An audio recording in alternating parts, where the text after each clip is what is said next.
The giant space station hung in orbit above Prime like a silver wheel spinning slowly in the darkness.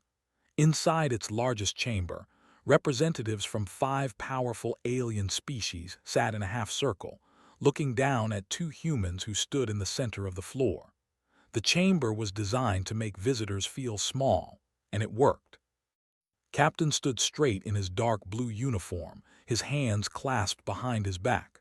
Beside him, Dr. Jin held a data tablet, though she had memorized everything they needed to say. They had traveled 3 months to reach this place, carrying Earth's hope for a better future among the stars. They spoke first. They were tall beings with smooth gray skin and large heads that pulsed with a soft blue light when they thought. Their high magistrate looked at the humans the way a teacher might look at a slow student. "Humans of Earth," she said, her voice echoing in the chamber. "You have requested full membership in the Galactic Unity Council.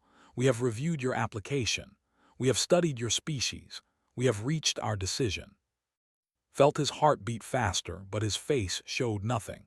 Years of military training had taught him to control his emotions. Jin shifted slightly beside him, the only sign of her nervousness.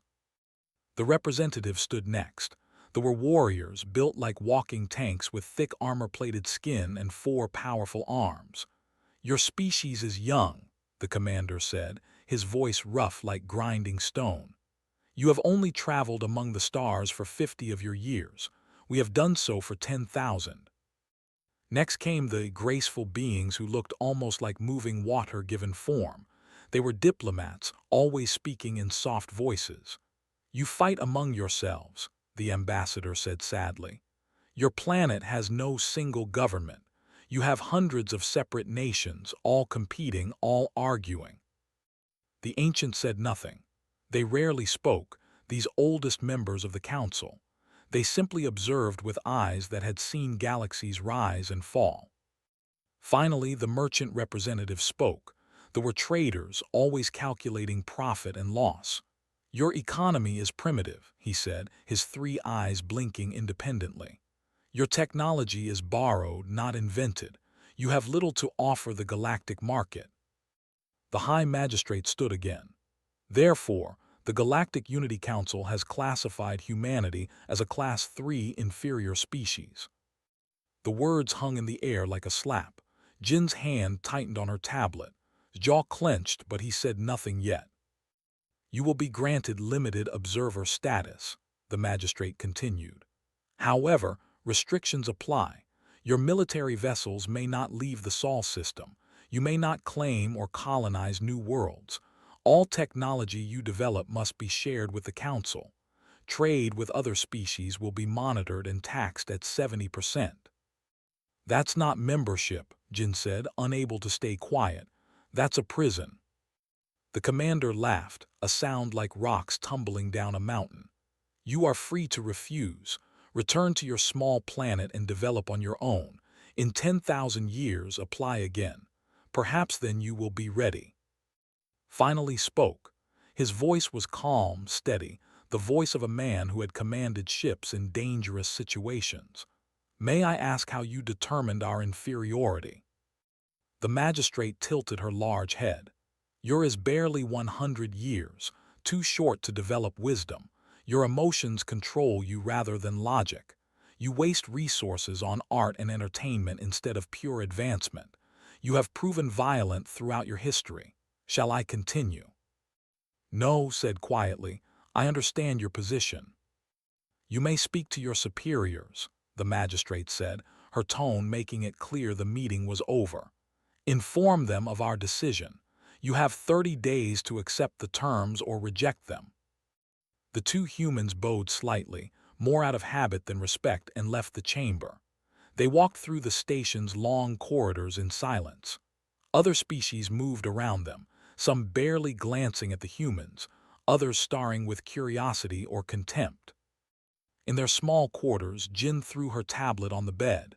"Inferior," she said, anger finally breaking through. "They called us inferior." Sat down heavily. He was tired not from the meeting, but from holding back what he really wanted to say. "They judged us by their standards, not ours." Earth will be furious, Jin said. Some will want to reject the terms entirely. Others will say we should accept anything to gain access to their technology. And you asked, what do you think we should do? Jin looked out the window at the stars. I think we should smile, accept their terms and prove them wrong. Nodded slowly. Agreed, but it won't be easy. These restrictions are designed to keep us weak. Then we become strong despite them, Jin said. She turned to face him, and he saw determination in her eyes that matched his own. They think we're inferior because we're emotional, because we're young, because we're different from them. Let them think that. Let them underestimate us. 3 weeks later, Earth's government voted. The decision was narrow but clear. They would accept the Council's terms. Many people were angry. Protests erupted in major cities. But the leaders knew something the protesters didn't. They had a plan. Admiral Sung received a classified message at the military headquarters in Seoul. The message was simple: build quietly, prepare carefully. When the time comes, we will show them what humans can do. Across Earth, scientists, engineers, and strategists began working. They studied every word of the restrictions, looking for gaps, loopholes, and opportunities. They contacted every alien species they had met, especially the small ones, the forgotten ones, the species the Council ignored. Meanwhile, on the station above Prime, the Council members congratulated themselves on handling the human problem so neatly. The magistrate filed her report. Humans have accepted inferior status. No further action required. The commander told his officers, the humans know their place now. They will not be a threat. But in a small office deep in the station, a minor functionary named Ho, a human diplomat assigned to observe council procedures, was taking notes. He watched, learned, and reported everything back to Earth. He saw how the council really worked, where their weaknesses were, and who their enemies might be. And Jin returned to Earth as heroes to some, traitors to others, but they knew the truth. This wasn't the end of humanity's story among the stars. It was only the beginning. The Council had made their judgment. They had called humans inferior. One day they would regret it. 5 years passed like water flowing under a bridge. To the Galactic Unity Council, those years proved their judgment correct. The humans obeyed the restrictions. They shared their technology as required. Their ships stayed within the Sol system. They traded on the Council's terms, paying the heavy taxes without complaint. The Council members barely thought about Earth anymore. But appearances could lie. Deep in the asteroid belt between Mars and Jupiter, Fleet Admiral Sung walked through a construction facility that officially didn't exist. Around him, thousands of workers built warships in secret. The ships were smaller than the massive vessels they used, but they were fast, clever, and equipped with weapons the Council had never seen. How many are ready? Sung asked his chief engineer. Engineer Mi-sun checked her tablet. She was young but brilliant, one of the best minds Earth had produced. 187 combat ready, another 50 in final testing. We'll have 250 within 6 months. The Council thinks we have 20 patrol boats, Sung said with a slight smile. They have no idea. They don't look for what they don't expect to find, Mi-sun replied. She pulled up a schematic on her tablet. We've also solved the energy problem. The Council species use antimatter reactors. We're using fusion-fission hybrid cores. Different technology, same result, and we didn't violate the sharing agreement because we developed something new. Sung nodded. This was the key to their strategy. The Council forced humans to share technology, but that didn't mean humans couldn't invent new solutions to old problems. Mi-sun and her team had found dozens of ways to create advanced systems without copying Council designs. Meanwhile, on a space station orbiting Earth, studied every piece of information they had on Council species. She had spent 5 years learning everything about how they thought, how they fought, and most importantly, where their weaknesses were. They are physically weak, she explained to a group of military officers. High gravity crushes them. Rapid temperature changes confuse their neural systems. They are strong but inflexible. They follow battle plans exactly, even when those plans stop working. They need specific atmospheric conditions. Too much oxygen and they become drunk. Too little and they can't think clearly. One of the officers raised his hand. What about the? Frowned. They're the mystery. Ancient, powerful, but they rarely fight anymore. I don't think we have enough data on them. And another officer asked. Merchants first, warriors never, said. They'll run from any real fight. They only care about profit. Far from Earth, in the outer colonies of the Council, a different kind of work was happening. Diplomat Ho had spent 5 years building relationships with the species the Council ignored. He sat now in a dim bar on a mining station, talking to a named. They were short, stocky beings covered in thick fur. They worked the worst jobs in the galaxy, mining valuable minerals from dangerous asteroids while the Council took most of the profit. Hands were from years of labor. Why should we trust humans? Asked, suspicion in his eyes. The Council species promise much and deliver little. Ho slid a data chip across the table. This contains mining equipment designs, new tools that will make your work safer and faster. We're not selling them to you. We're giving them to you. Picked up the chip carefully. Why? Because we believe in treating people as equals, Ho said simply. The Council sees you as cheap labor. We see you as potential partners. Over the next few hours, Ho explained Earth's situation. He didn't hide the fact that humans were classified as inferior. He didn't pretend that humans were perfect. He just spoke honestly, one underdog to another. When he left the bar, watched him go. The miner turned the data chip over in his hand, thinking, perhaps these humans were different after all. Similar conversations happened across the galaxy.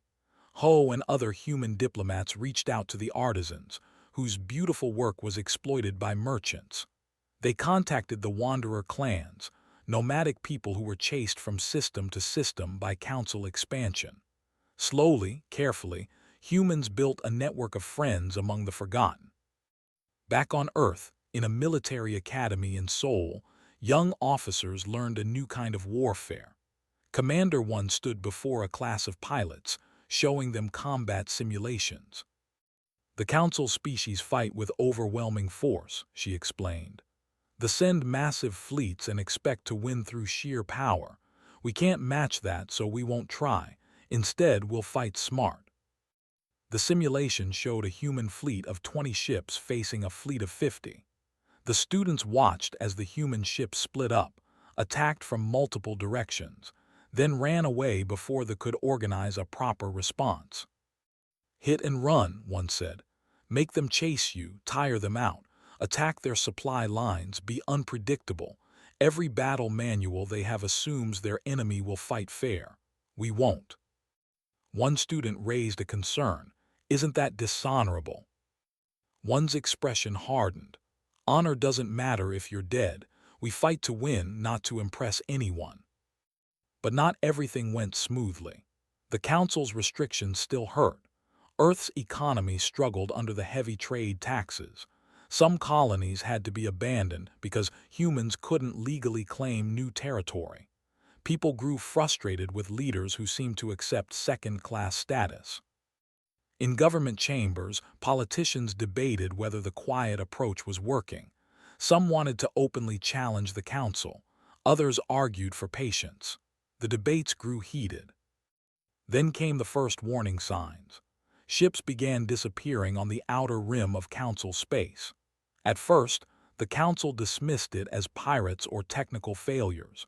But the disappearances continued, and some ships managed to send distress signals before going silent. Something was attacking the outer colonies, something new. The Council sent survey teams to investigate. They found destroyed stations and dead worlds. Whatever attacked these places consumed everything. It ate the metal, the organic matter, even the atmosphere. Nothing remained but empty rock. The scientists were puzzled. The military was concerned but not alarmed. They had faced threats before.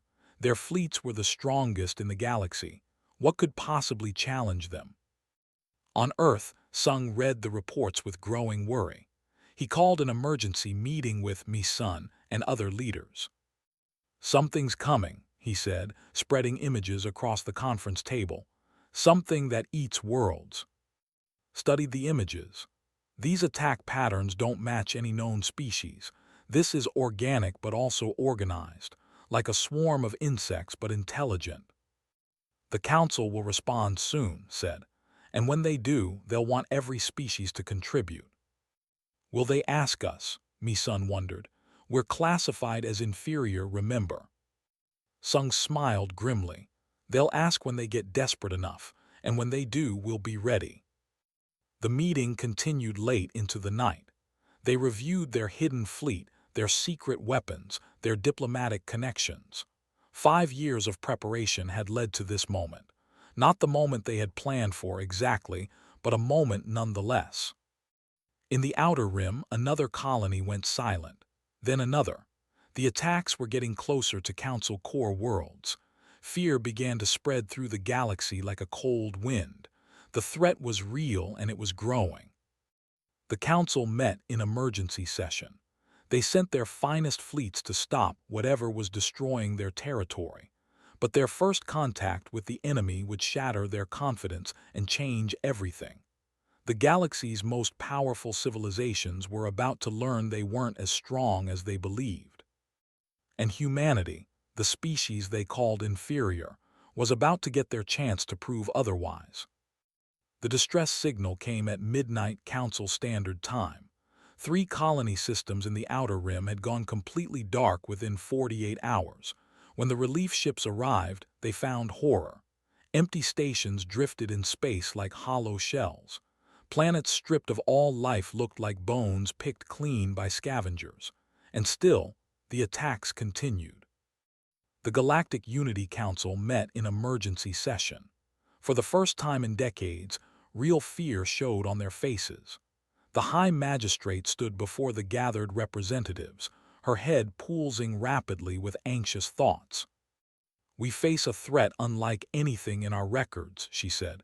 "The enemy has been identified. We call them the Swarm." Images appeared on the chamber screens. They looked like a nightmare made real. They were organic creatures, but wrong somehow. Insect-like bodies covered in black armor, multiple limbs ending in blade-like claws, and worst of all, they worked together with perfect coordination. Thousands of them moving as one, consuming everything in their path. The commander stood, his 4 arms crossed in a gesture of confidence. "We will send our battle fleets. These creatures will fall before might." 2 weeks later, the fleet engaged the Theta system. 50 massive warships, armed with the best weapons in the galaxy, faced what appeared to be a swarm of biological ships. They expected an easy victory. They were terribly wrong. The battle lasted 6 hours. They adapted to every weapon used against them. Energy beams that worked perfectly in the first hour became useless by the second. Missiles that destroyed hundreds of creatures in the early engagement were dodged or absorbed by the 3rd hour. They learned, evolved, and improved with impossible speed. When the surviving ships retreated, they had lost 20 vessels and over 15,000 warriors. The commander who led the battle stood before the council with his head lowered in shame. "They learned from us," he said quietly. "Every tactic we used they countered. Every weapon we fired they adapted to. They are not just strong, they are intelligent." Panic spread through council space. If the mighty couldn't stop who could? They tried diplomacy, sending messages in every known language. They responded by consuming the diplomatic ship. They retreated to their home systems, sealing their borders. The merchants evacuated their trade stations and ran. The council calculated the odds. At the current rate of expansion, they would reach core worlds within months. They needed more ships, more soldiers, more resources. The magistrate made an announcement that shocked everyone. All species under Council authority must contribute to the war effort. Every ship, every soldier, every resource will be mobilized. In the observation section of the chamber, listened carefully. He turned to Jin, who sat beside him. This is it. They'll ask for our help now. Will they remember we're inferior? Jin asked with bitter humor. They got their answer the next day. The Council sent a formal request to Earth. Provide any available military assets to support the defense. The message was carefully worded to avoid admitting they were wrong about humans, but the desperation showed through. Transmitted the request to Admiral Sung. Within an hour, he received a response. Within a day, the response reached the Council chamber. Earth will send assistance, announced. Admiral Sung will arrive with our available fleet in 1 week. The commander barely glanced at him. How many ships? 10, 20. 200, said calmly. The chamber fell silent. The magistrate's head stopped pulsing. Impossible. Your restrictions allow only patrol vessels within your system. You cannot have 200 warships. The restrictions limit our military vessels outside the Sol system, replied, choosing his words carefully. They say nothing about defensive capabilities within our own territory. We built these ships to protect Earth. Now we're offering them to protect everyone. The commander stood angrily. This is a violation of the treaty. Is it? Jin asked, standing beside. Please show me which specific clause we violated. The treaty prohibits expansion beyond Sol. These ships never left Sol until now. The treaty requires technology sharing. We shared everything from you. These ships use technology we invented ourselves. The council members looked at each other. Technically, the humans were right. They had found a loophole and exploited it perfectly. The representative actually laughed, appreciating the clever business tactic. This council will discuss the treaty violation after we survive, the magistrate said finally. Admiral Sung may bring his fleet. We will see if human ships are worth anything in battle. 1 week later, the human fleet arrived at Station, a major council military base. The station personnel watched in amazement as 200 human warships exited hyperspace in perfect formation. The ships were smaller than battleships, but they moved with precision and grace. Admiral Sung's flagship, docked at the station. He met with the council's military commanders in the strategy room. Among them was Commander 1, who would lead the human strike forces. Your ships are small, the commander observed critically. Small and fast, Sung replied. We fight differently than you do. The our approaching system, a tactician reported. Estimated arrival in 12 hours. Intelligence suggests this will be a major assault. At least 5,000 biological ships. The commander outlined the defense plan. It was straightforward, predictable, and exactly what they would expect. Line up the ships, fire all weapons, rely on superior firepower. Sung listened without interrupting. Human ships will form the reserve line, the commander decided. If the main fleet fails, you will cover the retreat. No, Sung said simply. Everyone turned to look at him. No, the commander repeated, danger in his voice. We didn't travel across the galaxy to run away, Sung said. Give us the forward position. We'll show you how humans fight. The argument continued for an hour. Finally, a compromise was reached. Human ships would take positions on the flanks while ships held the center. When they arrived, everyone would see what humans could actually do. The battle began exactly on schedule. They emerged from hyperspace in massive numbers, their biological ships moving like a swarm of locusts. The fleet opened fire immediately, filling space with energy beams and missiles. For the first hour, it looked like they might win. Thousands of ships exploded under the heavy bombardment. But then the adaptation began. They started dodging the energy beams. They developed armor that absorbed missile impacts. They closed the distance, ready to board and consume the ships. That's when one gave her orders. All human ships execute pattern Delta 7, hit and run maximum speed. The human fleet split into 20 smaller groups, each moving independently. They swooped in, fired kinetic weapons that they hadn't adapted to yet, then jumped away before the enemy could respond. When they began adapting to kinetics, the human ships switched to plasma nets that trapped dozens of creatures at once. They're unpredictable, an observer noted with surprise. Each group fights differently. They can't adapt to all of them at once. The battle raged for 6 hours. The fleet took heavy damage, but the human ships kept the off balance.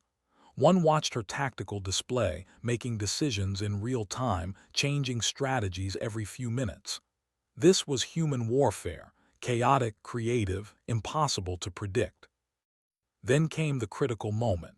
A hive ship, larger than the others, approached station directly. It was going to ram the station, destroying it and killing millions of civilians taking shelter inside. All ships focus fire on the hive ship, the commander ordered. But the hive ship's armor was too thick. Weapons bounced off or did minimal damage. In 3 minutes it would reach the station. There was no time to evacuate. One saw an opportunity. This is Shadow Wing, requesting permission for emergency maneuver. Explain, Sung responded. The station's main reactor. If we overload it at the right moment, the electromagnetic pulse will disrupt this neural network. They coordinate through bioelectric signals. Shut down those signals and they become confused. That would mean evacuating the station, Sung said. We don't have time. The civilians are in the lower levels. The radiation shielding will protect them, one explained. But we need to do it now. Sung made his decision in seconds. Do it. One's wing dove toward the station, firing at specific points on its outer hull. The station's automated system screamed warnings, but human engineers on board executed the overload sequence. The reactor went critical, then released all its energy in one massive pulse. The electromagnetic wave washed over the battlefield. Council ships, shielded against such things, weathered it easily, but the went haywire. Their coordination vanished. Suddenly, 5,000 enemy ships became 5,000 individual creatures, confused and disorganized. All ships attack now, Sung ordered. The combined fleet tore into the disorganized. Without their hive coordination, the creatures were just animals, dangerous but beatable. In 30 minutes, the battle was over. They retreated, leaving behind thousands of destroyed ships. Station was saved. The civilians survived.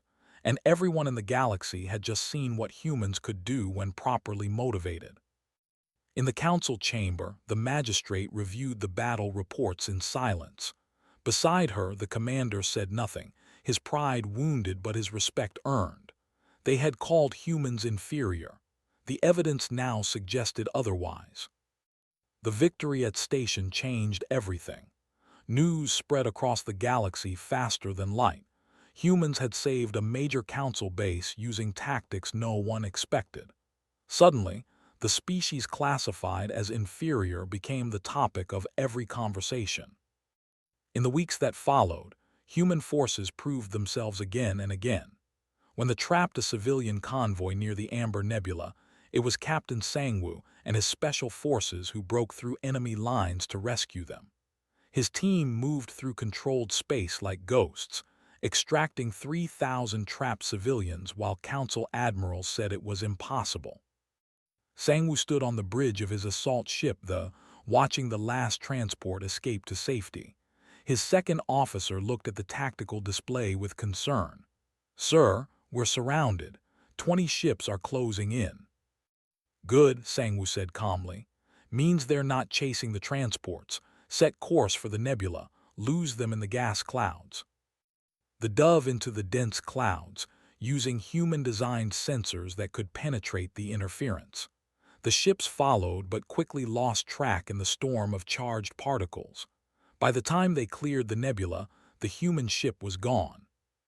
This happened repeatedly. Human teams went where Council forces wouldn't dare.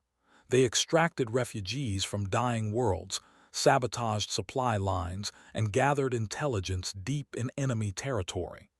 Each mission built humanity's reputation. Dr. Hayen worked in a medical facility on Prime treating casualties from the front lines.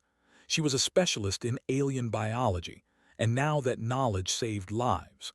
When soldiers arrived suffering from biotoxins, the Council doctors had no cure. The toxins were designed to attack nervous systems, and the advanced brains made them especially vulnerable. Hayen studied the toxin for 72 hours straight, barely sleeping. She tried compound after compound, testing them on synthesized tissue samples. Finally, she found a combination that worked: a human antibiotic mixed with a plant extract and a catalyst she invented herself. "Try this," she told the head physician, handing him the formula. He looked skeptical. "Human medicine for patients." "Biology is biology," Hayen said simply. "The toxin attacks nerve cells. This stops that attack. Species doesn't matter." The treatment worked. Within hours, dying soldiers began recovering. The head physician stared at Hayen with something like wonder. "You saved them. Our best minds failed, and a human found the answer." Hayen smiled tiredly. "Maybe your best minds thought too hard.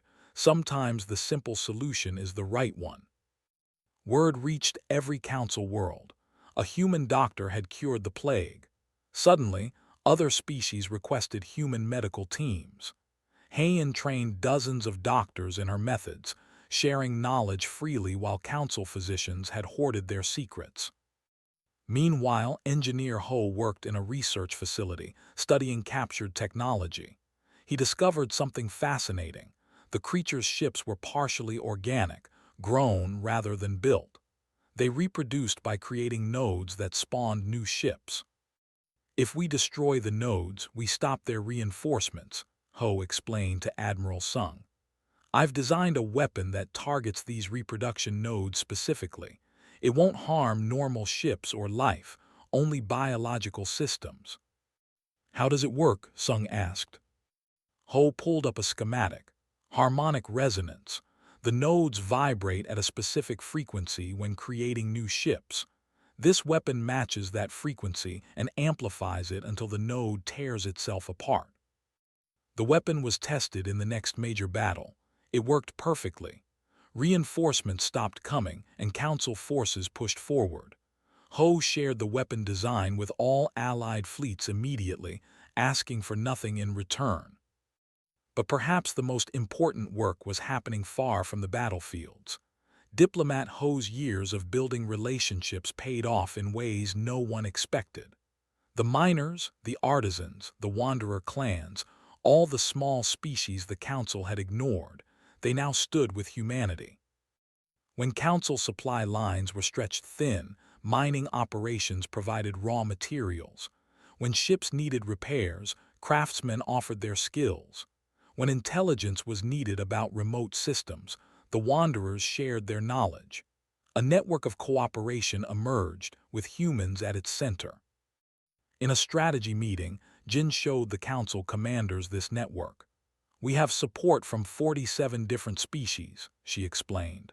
"Most of them are classified as minor or developing, but together they control significant resources." The representative looked at the data with surprise. "These species, they work for you." "They work with us," Jin corrected. "There's a difference. We treat them as partners, not servants." The magistrate studied the network carefully. She was beginning to understand that humans succeeded not through power, but through something the Council had forgotten: genuine cooperation. The war continued. Each week brought new battles, and humans participated in all of them. Commander One's tactics became famous throughout the fleet. Her pilots could execute maneuvers that would kill and exhaust warriors. Human ships pulled turns at 6 gravities, speeds that crushed other species, but that human pilots endured through training and determination. After one battle, a pilot approached One in the mess hall. He was young, barely considered an adult by his people's standards. "Commander," he said respectfully, "may I ask how your pilots survive such maneuvers? The gravity should kill them." One smiled. "We train for it. Hygiene chambers, endurance exercises, mental discipline. Also, we're stubborn. We refuse to quit." The pilot nodded slowly. "My teachers said humans were weak. They were wrong." Similar conversations happened across the fleet. Council species who had dismissed humans began to respect them. More importantly, they began to learn from them. Commanders studied human tactics. Scientists collaborated with human researchers. Diplomats adopted human negotiation techniques. But not everyone was happy with humanity's rise. In the council chamber, the Supreme Commander watched the reports with growing anger. He was old, traditional, and proud of military supremacy. Humans threatened that supremacy. "They take credit for victories that belong to council forces," complained to other commanders. "They gain influence among the minor species. They grow stronger while pretending to serve." Some agreed with him. The merchants worried that human generosity would disrupt their profit-based economy. Some scientists resented that humans solved problems faster through intuition than through calculation. Fear and jealousy grew among those who saw their power slipping away. Began a political campaign. He spread rumors that humans were using the war to position themselves for future dominance. He claimed they were hoarding technology instead of sharing it. He suggested that humans couldn't be trusted with real power. The magistrate watched this campaign with concern. She called a private meeting with Jin in her office, away from other council members. "Your species has performed admirably," the magistrate said. "I believe we should formally reconsider your classification. The evidence suggests we were wrong to call you inferior." Jin sat across from her, maintaining diplomatic composure. "And when would this reconsideration happen?" "After the war," the magistrate said. "When they are defeated, we will hold a formal vote. I will support upgrading your status to full membership." "After the war," Jin repeated. "When you no longer need us desperately. How convenient." The magistrate's head pulsed with embarrassment. "You must understand the politics involved, and others resist change. If I push now, they might withdraw support from the war effort." Jin stood to leave. "I understand perfectly. You want us to keep fighting and dying for a council that still considers us inferior. When we're no longer useful, then you'll discuss treating us as equals." "That's not what I said," the magistrate protested. "It's exactly what you said," Jin replied. "Don't worry, magistrate, we'll keep fighting. Not for the council's approval, but because people need help. That's something humans do, even when it's not appreciated." She left the office, leaving the magistrate alone with her thoughts. Outside, Jin contacted and reported the conversation. "They still don't understand us," said. "They think we fight for status or recognition." "What should we do?" Jin asked. "Keep being human," said simply. "Keep helping, keep innovating, keep proving them wrong. Eventually, even the proudest species has to acknowledge reality." But reality was about to become much more complicated. Reports came in of a massive buildup in 3 sectors simultaneously. Intelligence suggested the enemy was preparing a final, desperate assault. 3 targets, Prime, and Earth itself. They had learned. They knew which species were most dangerous now. They planned to strike at humanity directly while Council forces were spread thin, protecting their own worlds. The war was about to reach its most critical moment, and humanity would face their greatest test yet. In the council chamber saw his opportunity. He called for an emergency session and made his proposal. All forces should defend the council's core worlds. Let the humans protect Earth with their own ships. If they were truly equals, they should be able to stand alone. The vote would determine not just humanity's fate, but the fate of the entire galaxy. The emergency council session lasted 6 hours. Stood at the center, his 4 arms gesturing dramatically as he made his case. Around him, other council members argued. their voices echoing through the chamber. "They are attacking 3 systems simultaneously," declared. "Prime, the of, and the human world of Earth. We must concentrate our forces on defending the Council's capital and the people. The humans can defend themselves." "You're suggesting we abandon Earth?" the ambassador asked, shock in her flowing voice. "I'm suggesting we prioritize," replied coldly. "Humans claim to be our equals. Let them prove it by standing alone." Watch from the observation area, his expression carefully neutral. Beside him, Jin whispered, "He's doing this deliberately. He wants us to fail." "I know," said quietly, "and he doesn't realize he's giving us exactly what we need." The vote was called. The results were close but clear. Council forces would defend Prime and Earth would receive no reinforcements. The magistrate abstained from the vote, unable to support but unwilling to oppose him publicly. After the session, sent a message to Admiral Sung. The response came within minutes. Sung called a meeting with all human commanders. Sangwoo, Heian, Ho, and others gathered via hologram. "The Council has made their choice," Sung said. "We defend 3 systems with our forces alone." "That's impossible," one commander said. "We don't have enough ships."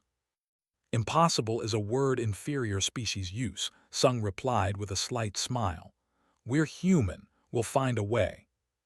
The plan came together quickly. Human forces would split into 3 fleets. One would command the Earth defense.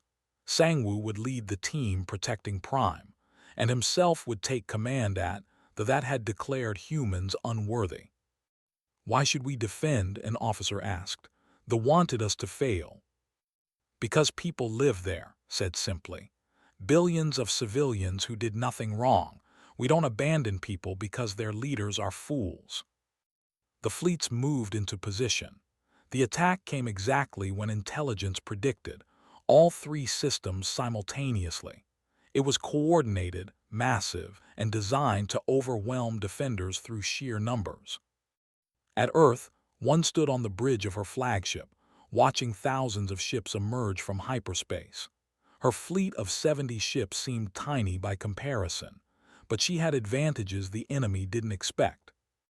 "All ships formation Theta," she ordered. "Use the moon as an anchor point." The human fleet positioned themselves with Earth's moon behind them. When they charged, the human ships didn't retreat. Instead, they used the moon's gravity to slingshot around it, building speed while conserving fuel. The maneuver let them strike at the from unexpected angles. "Haiji turn 9 gravities now," one ordered.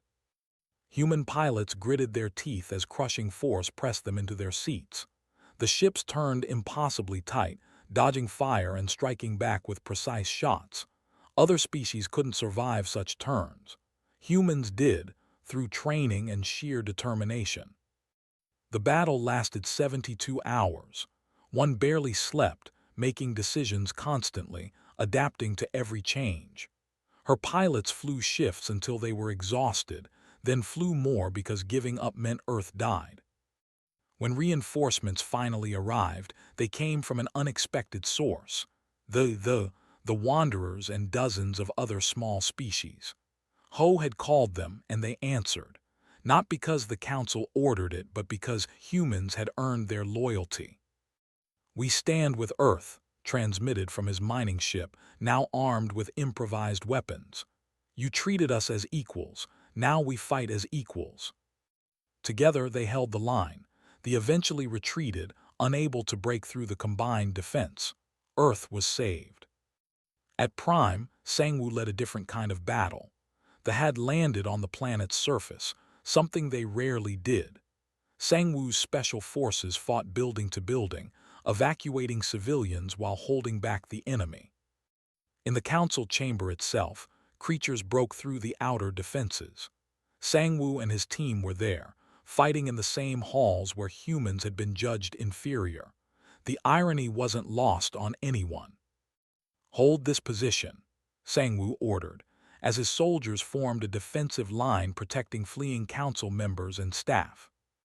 An administrator ran past, then stopped, turning back. Why are you helping us? The Council abandoned your world. Sangwoo reloaded his weapon calmly. We don't abandon people. That's the difference between us. The administrator stared at him for a moment, then nodded slowly before continuing to evacuate. That moment would be remembered long after the battle ended. But the hardest fight was at. Commanded the defense of the with only 40 ships against a massive assault. The military, which had dismissed humans as weak, now watched in amazement as human tactics turned a hopeless situation into a fighting chance.